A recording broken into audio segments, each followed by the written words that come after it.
right, hey everyone, I would like to welcome you to the Southwest University Automotive Diesel Shop. One of the newest additions we've made is the addition of our welding technology program.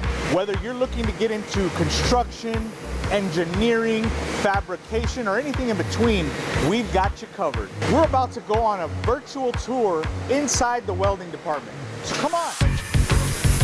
Now, as you can see, our students are learning everything from the basics of welding and cutting, blueprint reading, metallurgy.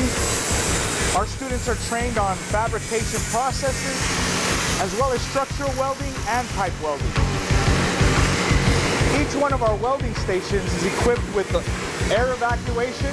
You got to take that seriously. Safety is first.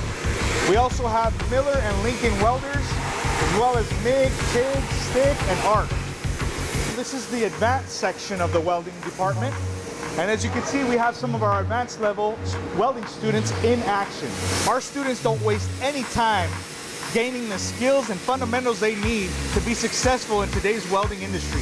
Our welding program is a 15-month program in which you will be certified on 2G, 3G, 4G, and 6G welding positions. In our welding program, our welders are actually learning things that are going to make them successful in the future. They're gaining the skills and the knowledge needed to take what they've learned here, go out into the real world, and make an awesome career.